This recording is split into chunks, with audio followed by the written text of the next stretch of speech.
Bab 4496, Biksu Malang itu menunjukkan rasa malunya. Markas Besar Aliansi Penyegel Iblis. Zuo Tianzeng benar-benar tercengang saat melihat pemandangan di depannya, dengan ekspresi tidak percaya di wajahnya. Ini, bagaimana ini bisa terjadi? Zuo Tianzeng tidak pernah menyangka bahwa Penatua Chu, yang selama ini dikenal sebagai ahli licik Zuge, akan dikomplotkan oleh pangeran kedua dinasti Xiao. Tampaknya pangeran kedua sama sekali tidak berniat mengkhianati ayahnya. Dia hanya menipu aliansi penyegel iblis sejak awal. Sialan ini, aku secara pribadi akan memimpin orang untuk menyerang dinasti Xiao. Zuo Tianzeng meraung. Yang mulia pangeran ke-10 memutar matanya ke arah Zuo Tianzeng dan berkata, bodoh. Setelah mengatakan itu, sosok yang mulia tiba-tiba menghilang tanpa meninggalkan jejak, seolah-olah dia belum pernah ke sana. Yang mulia. Zuo Tianzeng berteriak lama sekali, tetapi tidak ada jawaban sama sekali. Pada saat ini, di kota Kekaisaran Dinasti Xiao, banyak biksu dari Demon Ceiling Alliance telah menderita banyak korban, dan mereka berlari dan melarikan diri. Master Sekte Zhou berlari ratusan mil dalam satu tarikan napas, dengan Tian Luo dan Tian Sha mengikuti dari belakang. Pada saat ini, mereka tiba-tiba merasa bahwa pemimpin sekte mereka cukup baik. Setidaknya saat ada bahaya, kamu bisa langsung bereaksi dan kabur. Jika Anda mengikutinya, setidaknya Anda bisa menyelamatkan hidup Anda. Xiao Jian memimpin biksu tua itu menuju Xiao Feng dan Yuan Qiang. Perdana Menteri Yu, saya telah sangat menyinggung perasaan Anda sekarang. Saya harap Anda memaafkan saya. Biksu tua itu memberi hormat pada Yuan dengan tegas dan berkata, Tuan, ini serius. Yuan Qiang melambaikan tangannya dengan cepat. Saudaraku, Perdana Menteri Yu, aliansi penyegel iblis telah mendekati saya sebelumnya, tetapi saya tidak mengikuti ayah saya untuk melaporkannya, hanya untuk membuat aliansi penyegel iblis lengah. Kali ini aliansi penyegel iblis menderita kerugian. Kerusakannya sangat tragis. Diperkirakan tidak lagi menjadi ancaman bagi dinasti Xiao kita dalam jangka pendek. Xiao Jian berkata jujur.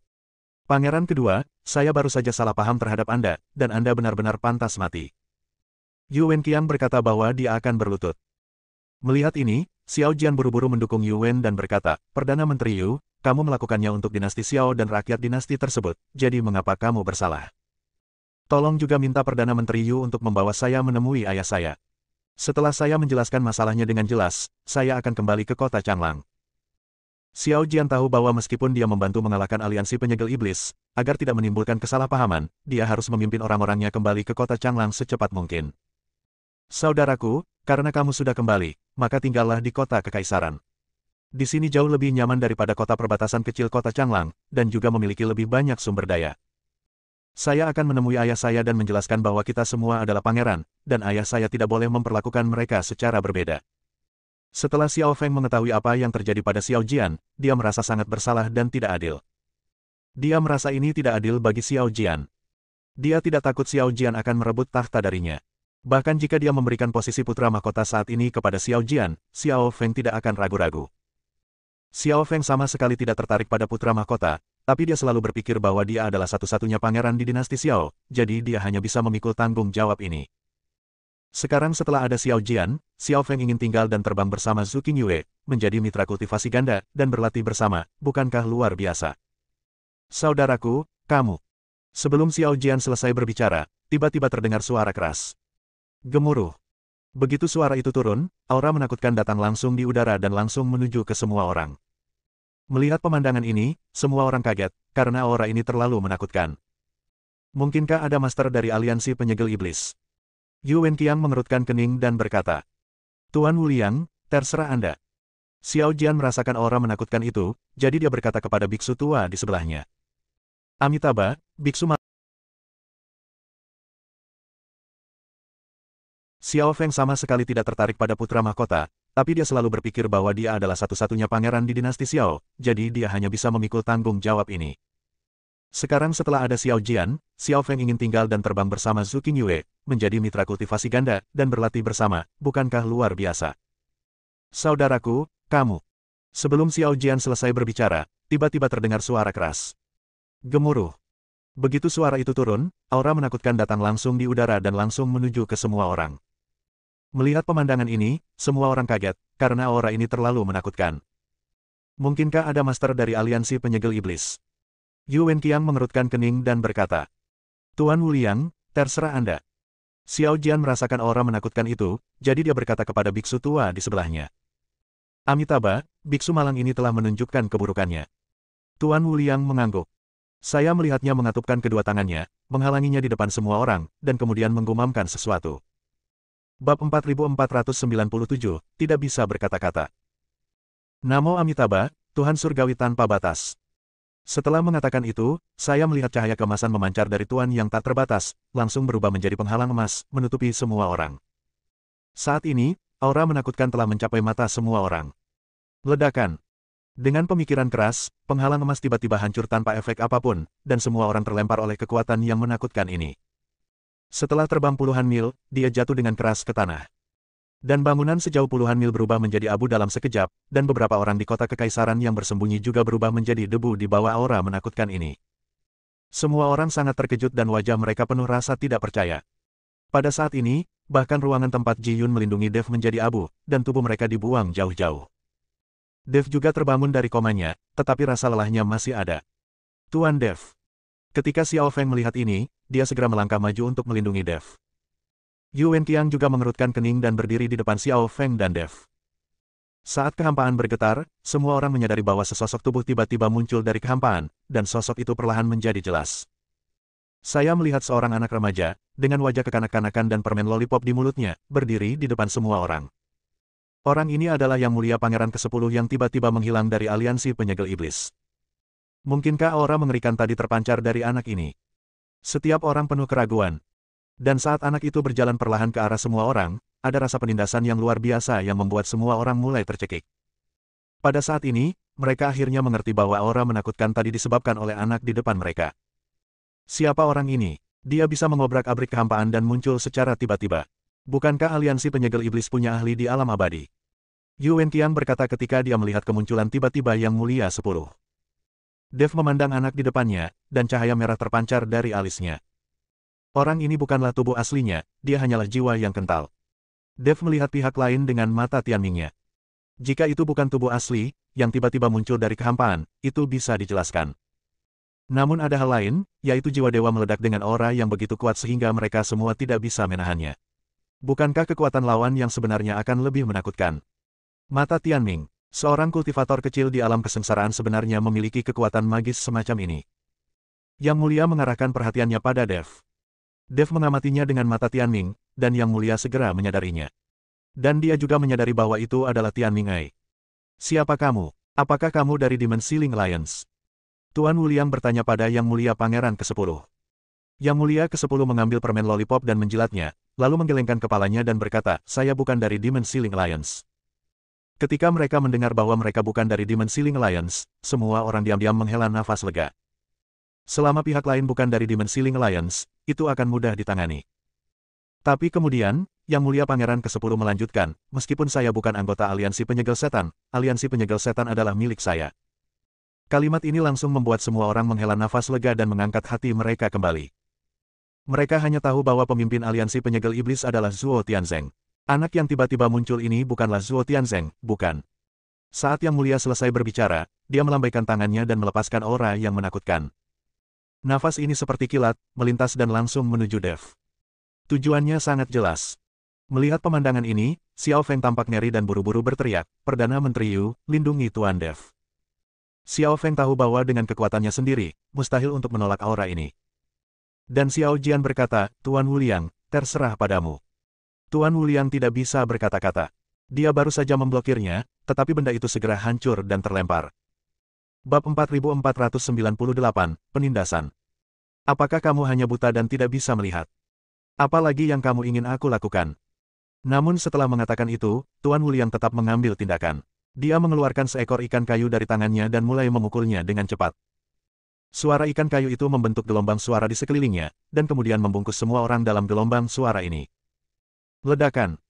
Kemudian, saat aura mengerikan itu melanda, gelombang suara di sekitarnya langsung runtuh, dan bahkan ikan kayu di tangan Master Wuliang pun meledak. Darah Tuan Wuliang terus muncrat, seperti air mancur. Berlari. Ketika Xiao Feng melihat ini, dia meraih Dev dan melarikan diri. Yang lain juga melarikan diri satu demi satu. Bahkan Tuan yang tak terbatas menyeret tubuhnya yang terluka dan tidak berani berhenti sama sekali. Tetapi ketika Pangeran ke-10 melihat orang-orang yang melarikan diri dengan panik, dia tertawa dan mengunyah permen lollipop di mulutnya. Setelah menghabiskan lollipop, Yang Mulia ke-10 mengambil langkah untuk mengejar semua orang.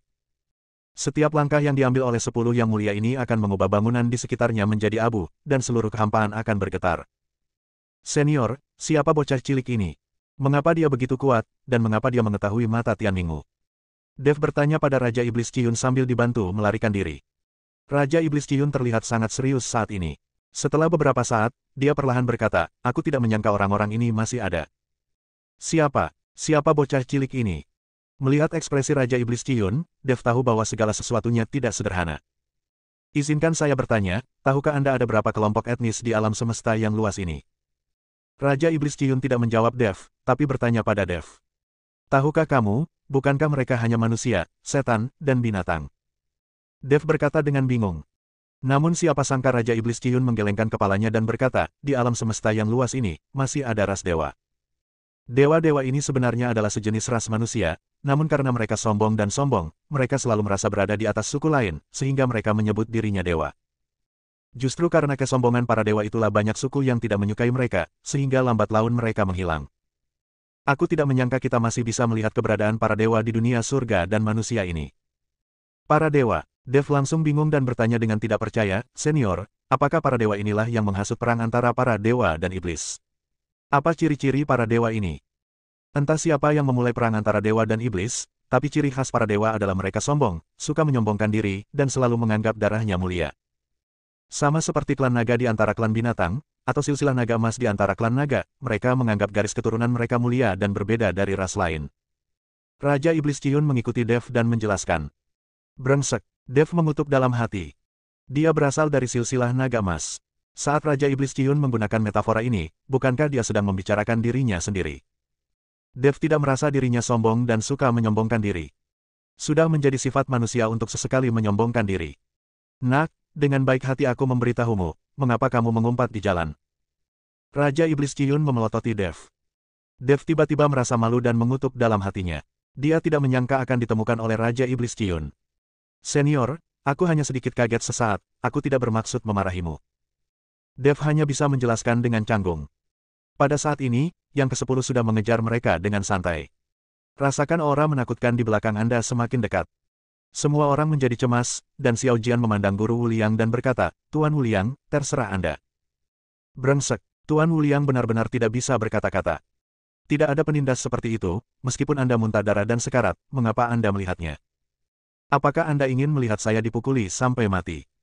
Tuan Wuliang ingin menolak, tetapi aura menakutkan di belakangnya sudah menuju ke arah mereka. Yang Mulia memiliki senyum polos di wajahnya, dan dia tidak terlihat seperti iblis pembunuh. Bab 4499, Sombong. Tapi baru saja Pangeran ke-10 mengambil tindakan, dan jumlah orang di kota Kekaisaran yang terbunuh atau terluka bukan hanya 10.000, tapi ribuan. Sial, kamu anak nakal, kamu bertindak terlalu jauh. Tuan Wuliang juga cemas. Dia tahu bahwa mustahil baginya untuk melarikan diri, jadi dia hanya bisa bertarung dengan seluruh kekuatannya. Saya melihat Guru Wuliang mengatupkan kedua tangannya, dan bekas luka 6 titik di kepalanya tiba-tiba bersinar terang, dan dari lengan Guru Wuliang, jubah dengan cahaya keemasan yang bersinar juga terbang keluar. Jubah itu melayang di udara, perlahan menutupi kehampaan. Dalam sekejap, patung Buddha emas setinggi 100 kaki muncul di bawah jubah itu. Buddha emas memegang tongkat Zen dan memancarkan ribuan cahaya keemasan. Ledakan. Dengan lambaian tongkat Zen di tangan Buddha emas, ribuan lampu Buddha bersinar, langsung menghalangi aura menakutkan. Melihat Master Wuliang begitu hebat dan memblokir serangan lawan, semua orang tidak bisa menahan nafas lega. Tuan Wuliang sungguh kuat. Yu Wenqiang memuji. Guru Wuliang pantas menjadi biksu terkemuka, dan dia benar-benar dapat memancarkan cahaya Buddha. Sungguh menakjubkan. Xiao Jian juga memuji Guru Wuliang. Ia mampu memiliki kekuatan yang ia miliki sekarang di kota Changlang berkat Tuan tak terbatas di sampingnya. Ketika Guru Wuliang dipuji oleh orang lain, dia merasa bahagia di dalam hatinya. Saya sudah lama lupa bagaimana rasanya ketika saya terluka dan muntah darah. Tetapi ketika semua orang menyelesaikan kata-kata pujian mereka, Yang Mulia Pangeran ke-10 tiba-tiba tertawa dan bergumam, keledai botak tua ini sangat lucu, dia memiliki wajah lebih dari saya. Setelah mengatakan itu, aura menakutkan tiba-tiba melonjak, cahaya Buddha Guru Wuliang langsung menghilang, dan bahkan Buddha emas setinggi 100 kaki pun menghilang seketika. Hanya jubahnya yang tersisa melayang tertiup angin, lalu tiba-tiba nyala api membubung dan membakar jubah itu seluruhnya. Tuan Wuliang bodoh, jubah itu adalah hartanya yang paling berharga. Setelah menembus cahaya Buddha, aura menakutkan tidak berhenti, tetapi terus menyerang semua orang. Melihat ini, Yu Wenqiang hanya bisa melambaikan tangannya, dan nafas yang kuat keluar dari tubuhnya, bertabrakan dengan nafas lawan. Dalam sekejap, semua orang terlempar, dan wajah Yu Wenqiang sangat jelek. Setelah berhenti, mereka melihat yang ke-10 masih mendekati mereka tanpa tergesa-gesa. Pada titik tertentu, Yang Mulia punya permen lollipop lagi di mulutnya. Yang Mulia Pangeran ke-10 memandang semua orang dengan senyuman di wajahnya, seolah-olah dia mengikuti mereka tanpa dendam, dan serangannya barusan hanya untuk menggoda Dev dan yang lainnya. Arogan. Dev memahami hal ini sekarang. Seorang anak kecil bisa menjadi begitu sombong. Tampaknya Raja Iblis Qiyun benar, lawannya pastilah klan dewa. Kesombongan seperti itu terpancar dari dalam. Semua kesombongan muncul karena lebih jarang dipukuli. Jika Anda dipukuli setiap kali muncul, Anda mungkin tidak akan sombong lagi. Jika aku tidak pulih, aku akan memberi pelajaran pada bocah kecil ini. Dev merasa sangat kesal saat melihat ekspresi arogan Yang Mulia Pangeran ke-10. Bagaimana dengan para dewa? Saya masih naga emas di klan naga, dan saya tidak terlalu sombong. Yu Wenqiang dan Master Wu Liang kembali menatap Dev. Meskipun Dev memang memiliki beberapa kemampuan dan dapat bertarung melampaui level tersebut. Tapi menghadapi Master seperti itu, meskipun Dev begitu baik, dia bukanlah tandingannya. Merasakan tatapan Yu Wenqiang dan Master Wu Liang, Dev merasa sedikit malu. Sepertinya aku baru saja membual secara tidak sadar. Apakah ini bakat yang dimiliki oleh garis keturunan? Dev benar-benar tidak ingin menyombongkan diri. Apakah kalian semua adalah kekuatan dinasti Xiao? Terlalu sampah. Yang Mulia menjilat permen lollipop itu, lalu mengeluarkan tongkatnya dan melambaikannya ke arah Dev dan yang lainnya. Ledakan. Dengan gelombang ini, energi pedang yang menakutkan muncul, menebas semua orang. Persetan. Semua orang tidak bisa tidak mengutuk. Bukankah terlalu keterlaluan untuk bisa menggunakan energi pedang yang begitu menakutkan hanya dengan satu ayunan tongkat lollipop? Jika ada yang bisa menghasilkan energi pedang, lalu apa gunanya menggunakan pedang? Bersambung.